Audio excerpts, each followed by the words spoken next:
Okay, good afternoon. How are you? Groovy. All right, we're going to start off. We've been talking about DNA so far this week, and I did tell y'all that we are going to build the model of DNA next week, and today we're just going to go over the fine-tuning of the vocabulary that we've been working on. So your question of the day is, why is base pairing critical to replication? Today's date is the 17th. So at the top of your paper, as always, write the date, write the question, why is base pairing critical to replication? And then write your response.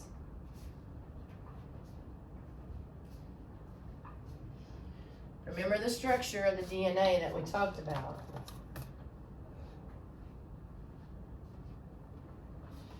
Y'all went over that yesterday. So, what are the bases? Do you remember? Like,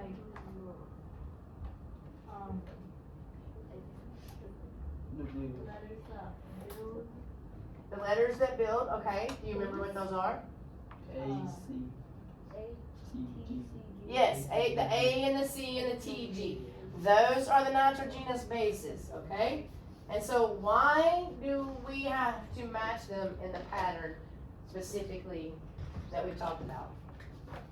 Because that's just how it works. Sharing traits. Sharing traits, okay? So think of DNA as a genetic code, right? Yeah. So if you're a code reader, what happens? I mean, it has to be pretty specific. Like if you think like of Morse code, like do you know what that is? It's like the dot thing. It's a dot thing. So it has to be pretty specific, right? Otherwise, the message is going to get completely lost, right? It's the same thing here. If the base pairing is not done correctly, there could be errors, and that's the last thing that you want, right? So why is base pairing critical to replication? So we don't have errors, right? And that's what high fidelity is. High fidelity means that you have very little error, okay? So let's watch our video that kind of explains that a little bit more. Quiz. You've got fines. No Googling. Which DNA base is adenine's perfect partner? Okay, adenine. Do you remember which one it adds up with, that you line it up with? If you just gotta say the letters, just say the letters. So which one matches up with A? Do you remember? T is what I heard? T? Everybody saying T? Y'all are so smart. It's timing. Time's up. If you answered thymine, give yourself a gold star. You get a gold star. Stick around to see why that answer is always true. Let's find out how tiny hydrogen bonds glue the helix together and how the same rules let cells copy billions of bases in minutes. We gotta get a little advertisement. First, the basics. DNA is a twisted ladder called a double helix. Its rungs are paired nucleotides, reading like a four-letter alphabet. Each nucleotide has a sugar phosphate backbone and one of four nitrogenous bases, A, T, C, or G, sticking toward the center. Meet the cast. Adenine and guanine are two-ring purines, while cytosine and thymine are one-ring pyrimidines. Remember, pure as gold and cut the pie. Because a purine is wider than a pyrimidine, one of each must pair. Think big shoe meets small shoe on every rung, keeping the DNA ladder evenly spaced. Chemical shape decides the partners. Adenine forms exactly two hydrogen bonds and joins only with thymine.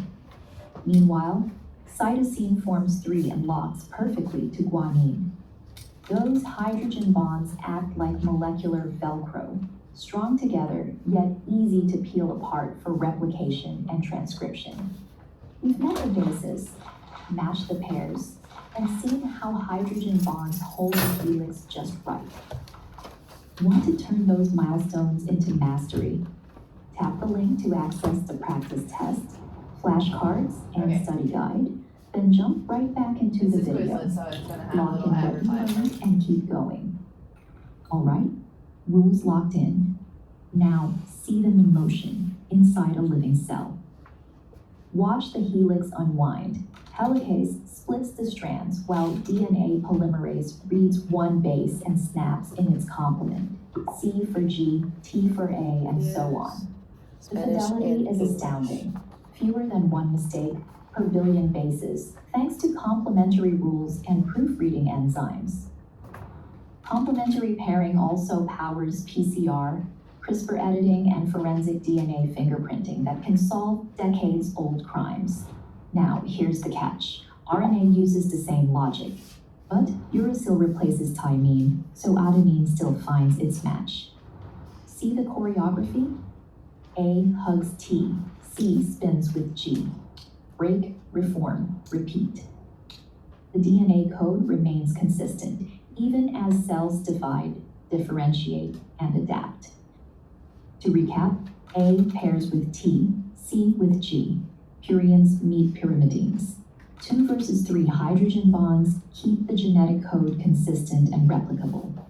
Ready to quiz yourself with the content covered in this video? Okay. Check out. So now, I forgot, I have to put, it's back there. Okay, so now you see that A goes with T, right? C goes with G. You don't want them to not match up correctly, right? Because we're gonna have problems if it doesn't match up correctly, right? Severe problems. So, I handed you out your worksheet, and we're gonna go ahead and go over this. So, just a reminder, like I said, we're just going over our definitions and stuff, that we're clearing up what we've talked about this week, and tying up some close ends, and then we are building our model next week. So our objectives today is that you can understand how nitrogenous bases complement each other and how this prevents error in the genetic code. Okay? So we did learn that. And so we're going to go ahead and go over the definitions. So that paper that I just gave you, let's go ahead and look over it. So we're going to match the definition on the left with the correct definition on the right. Okay? You have your word bank on the left. A is allele, B is phenotype, C is recessive, D is genotype, E is heterozygous, and F is homozygous. So, your first question is the physical appearance of an organism. What, in that word list, what is the physical appearance of an organism? You remember? Heard somebody say phenotype. Is that right? Did you say phenotype? Yes, because if you remember, that's the traits. Remember when we talked about how the genes affect the traits, right? And we said that the traits were what you could physically see, right? Like the traits that we talked about with your eyes, your hair, your height, everything that someone could use to describe you, that would be your trait, which is also what the phenotype is, the physical appearance of the organism. Very good. Number 2 is the different forms of a gene. Now look at your word list. We've already knocked out phenotype. Blue says genotype. I know someone else said something, I couldn't hear it. Ariana, did you say that too? Yeah. Okay. Yes, genotype. It is the type of gene. Right? The type of gene. That is the different forms of the gene. Number 3, the genetic makeup. Now we've already said phenotype is number 1, genotype is number 2, What do you think is the genetic makeup? We have allele, recessive, heterozygous, and homozygous. You say heterozygous? Okay. And Sarah says no, that's not heterozygous. Allele. That's too bad. Okay, so why do you say no, that that's not heterozygous? Because heterozygous is, two different. Very good, yes, because what she's saying is that the prefix hetero means different, right? So what she's saying is it's the one that's a little bit farther down. It's the two different alleles for a trait, number 6. Do you agree with that? Okay, so yes, number 6 is heterozygous because they're different. Now, I'll go over that in just a second.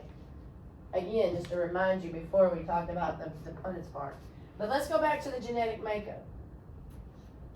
So then we have allele, and then recessive, and homozygous.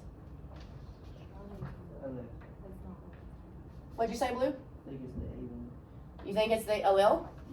Yeah. Okay. What do you think? Recessive? No, we're talking about number 3, the genetic makeup. Recessive? So Blue says it's the allele. Riley's shaking her head. Carter, what do you think? You think it's allele? It is. Because if you remember, that's what we get from our parents. You get one allele from the dad and one allele from the mom, right? And that's where we get our genetic code, is whenever they come together and they complement each other and they form the DNA, right? Okay, very good. So number 4, if we've already answered number 6, number 4, it's the trait that hides in the background. Riley's saying C. That is recessive. Ian, what do you think? You think it's recessive? Well, what do you think?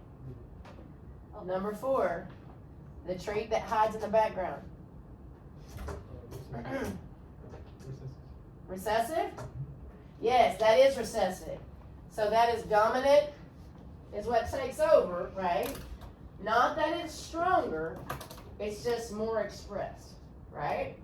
And then you have the recessive that hides in the background. Okay, and your last one is number 5. So if number 6 was hetero, which was the 2 different alleles, number 5 is 2 identical alleles. So what is that? That's homozygous. Very good, because the prefix homo means the same. Hetero means different. Very good. Okay, let's move on to the next part. So we have another fill in the blank, but our word bank is gene, chromosome, heredity, dominant, and DNA. So number 1,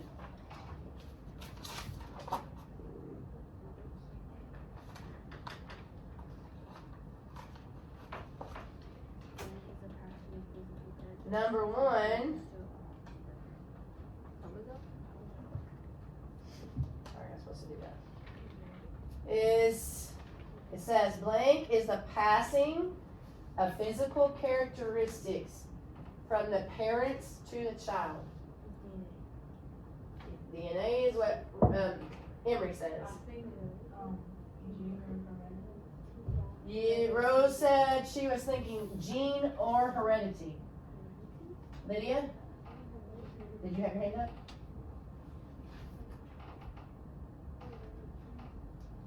Okay. So we've heard DNA, gene, heredity. So think about that. Which answer are we going with?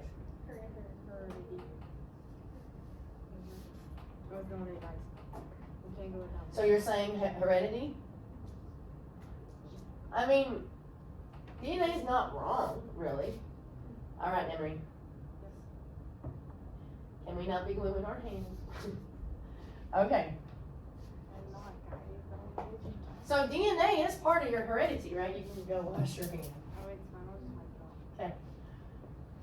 So DNA is part of our heredity, right? Right? Yes.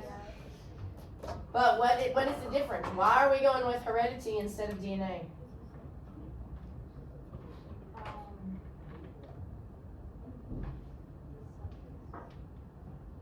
Get down. I can hear you. So heredity is the right answer. What you inherit, remember, or what is acquired. Remember that all day yesterday? When we talked about the difference of inherited traits and acquired traits. So heredity is inherited, right? See how the words are similar?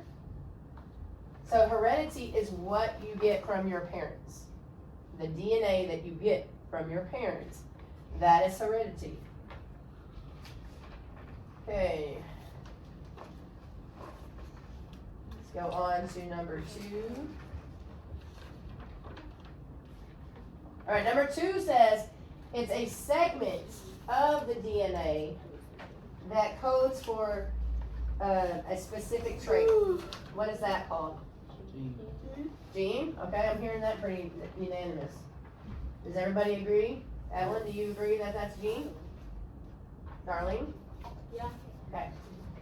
It is gene. That is the segment. Remember, whenever we looked at that Tuesday and you had a whole strand of DNA. And then you had the chromosome. Remember that slide? And then you had a part of it. That is your gene, right? Okay. So what is a molecule that carries genetic information? I think it's. Wait.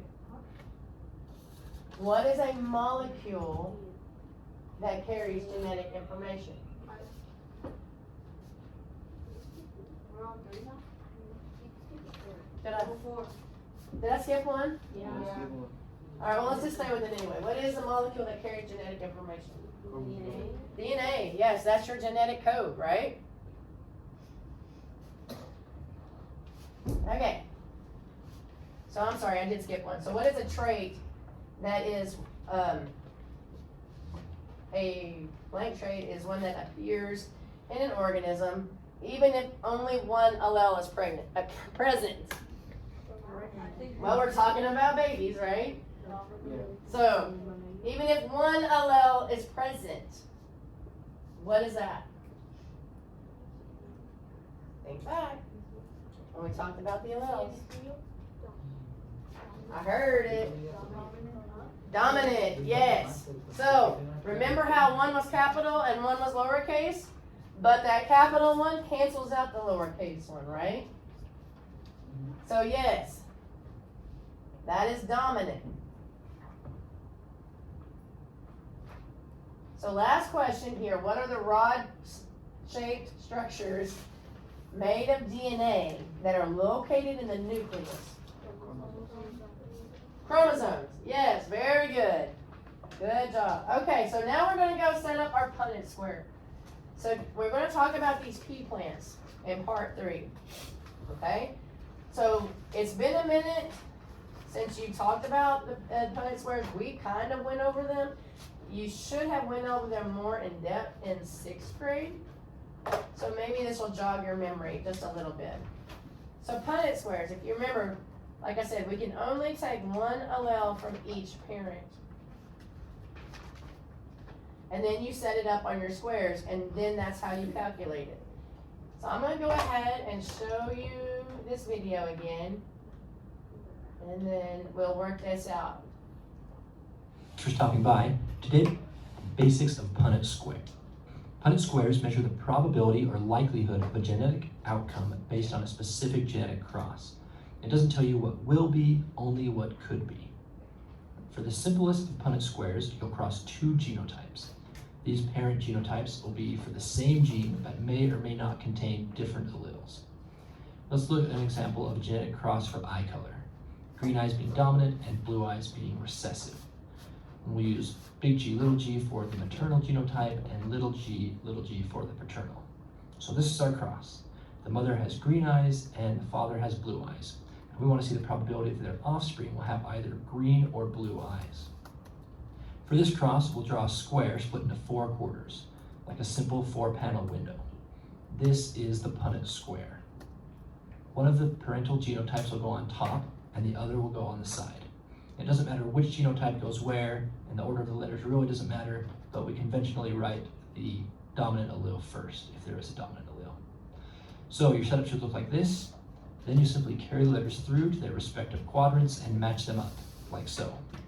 Right? Each quadrant will represent a 25% chance that that genotype will result in the offspring. So in this case, we have only 2 possible genotypes, big G, little g, and little g, little g. And each genotype has a 50% chance of showing up in the offspring. Similarly, you have 2 possible phenotypes, green eyes and blue eyes, with a 50% chance of each. Let's look at another example. We'll cross 2 genes that are heterozygous for eye color in this example. So big G, little g crossed with big G, little g.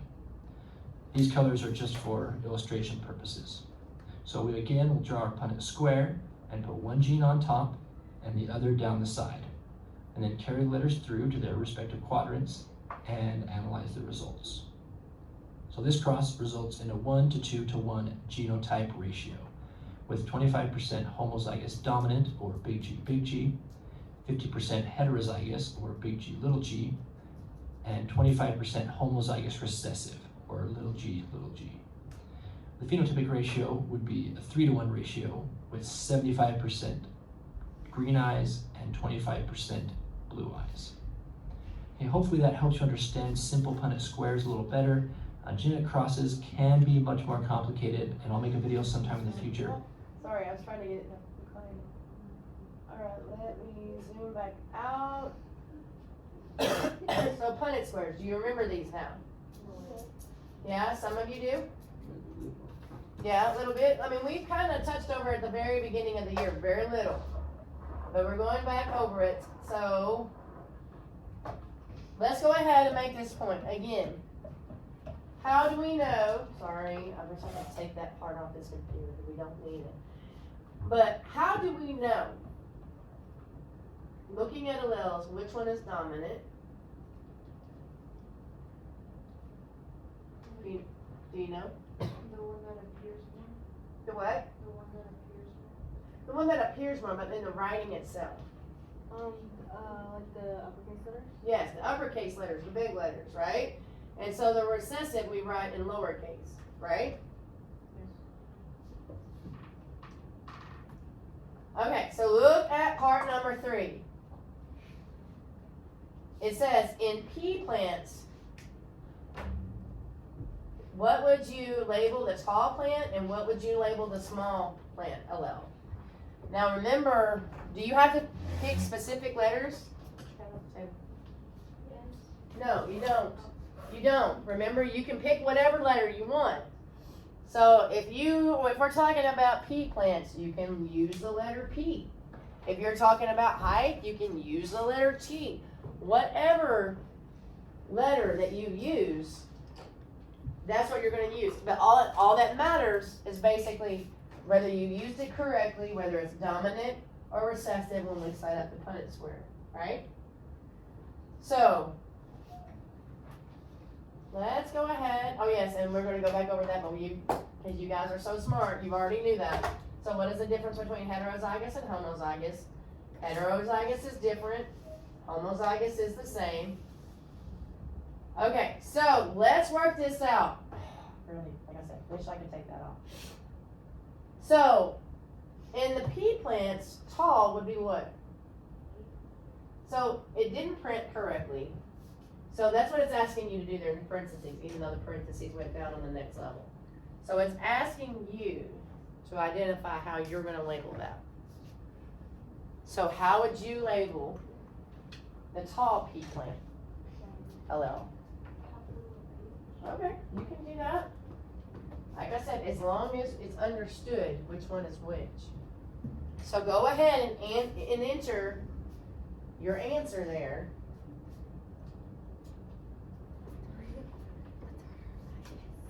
Okay, what? Heterozygous. It's different. It's like different, right? Right, but right here, it's just asking, in P plants, tall is dominant over short. So you've already done that. So you put a capital here, and then you put a lowercase here. So in heterozygous, a tall plant, it's gonna be different. It's not gonna be the same. So what do you think you're gonna put those there? Like an uppercase and lowercase? Uppercase and a lowercase right there for a heterozygous. You are correct, Emery. I missed so much. So what it's telling you is a heterozygous tall plant is crossed with a short plant. So how are you going to put the short plant? All lowercase. Lowercase a, 2 of the lowercase h's, right? So basically, let's set this up. So I'm going to draw it over here on my board. So we've got heterozygous,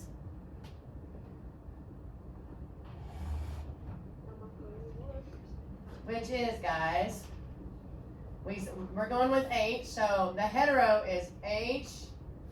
This is terrible. This marker does not work. It's the end of the year and all my markers are drying out. Okay, so heterozygous is a capital H and a lowercase h. And then we have the small plant, which you said would be 2 lowercase h's, right? So it should be like that.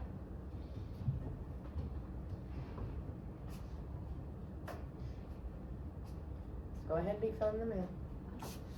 You need to put them there in the bullet point. So parent 1,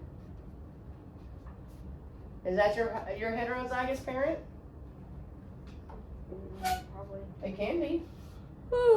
So all we're doing is crossing one. It does not matter. It doesn't have to be, if you put the homozygous one, then I'm not going to yell at you on the first one. But on those bullet points, you need to put on parent 1. If we made it heterozygous, you need to put in on the first bullet point what that first allele would be. On the second bullet point, what the second allele would be. Same thing with parent 2.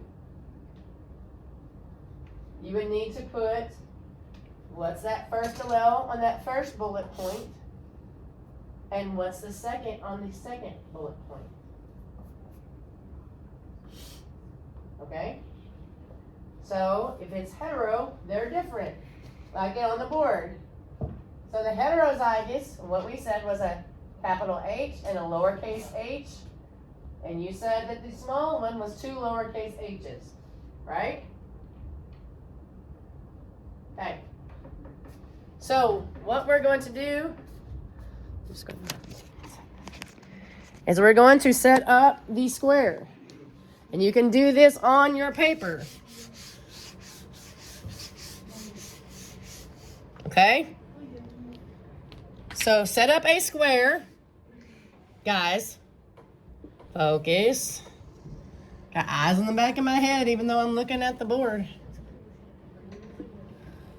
All right, so which one are we going to put on the top? The big H, little H. Okay. And that's what? Use your words. That's what? What did we just call that? Heterozygous. So we're going to put that on the top of H and the 2 small h's on the side, right? Okay. So then we're going to put them in, we're going to plug them in, right? So hang on, we're going to put this right there. Hey, All right, so what do we put here in this square? What do you want me to put? The big H first and the little. So Rose says the big H and the little one. Do you agree with that? Okay, so we're going to big H here, little h here, right? Yeah. So let's do this one. 2 small H and a little.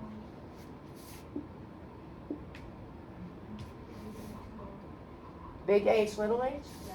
And then the next square is H, like little H. Okay. All right. Does that look right? Yes. Okay.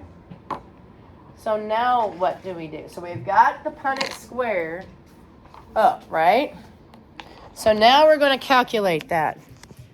I'm going to put this back over here. And there we go. So now you're going to look at the ratio there, right? Yeah. So we're looking at that. How many do we have? So let's take the first one. We have the heterozygous square. How many are there of those?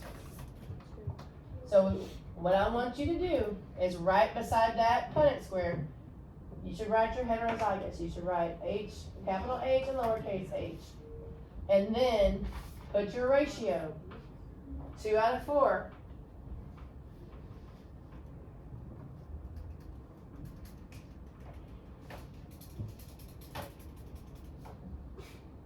Okay, come on, let's focus. We're almost done.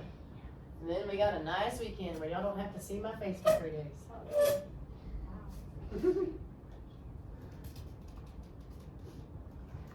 Okay. Everybody has that? So now we're gonna, yes lady. Go what? Ratio is, okay. Out of the 4 boxes that we have, how many are this? 2, right? So that is your ratio, is 2 out of 4. Or 2 out of 4. Does that make sense? So now we're gonna see what other options that we have. Because we have the 2 heterozygous boxes. What are the other 2? HH, both lowercase, identical. Use your words. Homozygous. So we have lowercase, HH out here. Same, it's the same ratio, 2 to 4, which is going to be about 50%, right?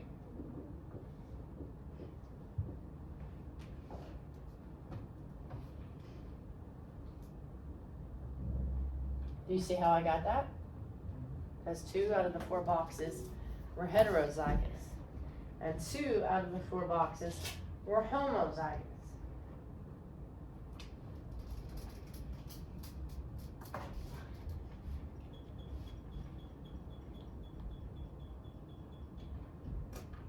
So, I want you to spend a couple of minutes. We're getting close to the end of time. So, what is the genotype of the offspring?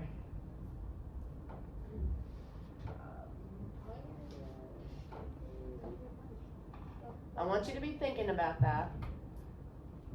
And that's where, that question, so we're going to end up here. We're going to add, whenever I'm leaving you with these, you're going to go ahead and talk about what is the genotype of the offspring and what is the phenotype of the offspring.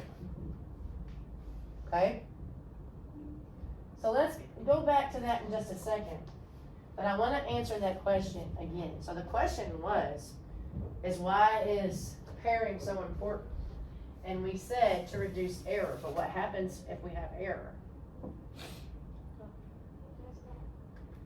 Get messed up, right? Okay, that's what Lydia says, you get messed up. That's true. So what we have, if you have errors, let me just give you the example. You have mutation, which we're going to go further into next week, right? So what happens whenever we have mutation? Do you understand what mutation is? Like a disability?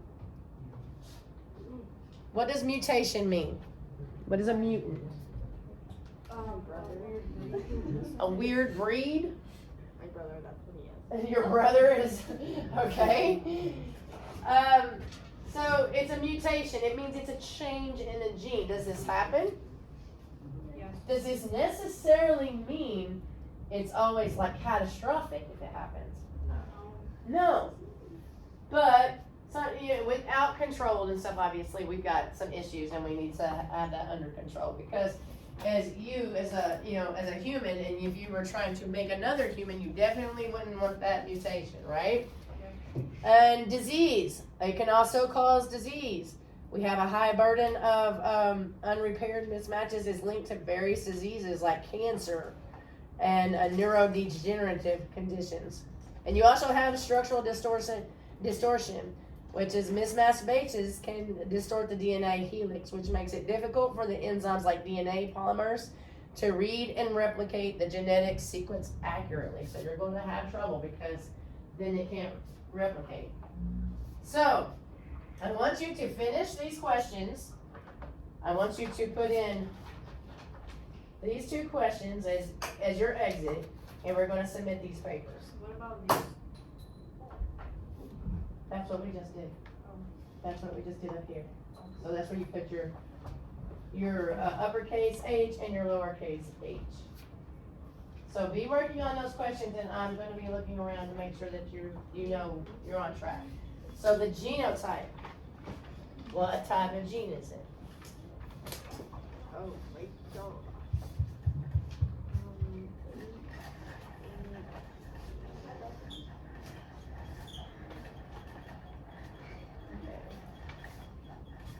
And after that, we are done and you will submit. So remember the difference between genotype and phenotype. What is a phenotype?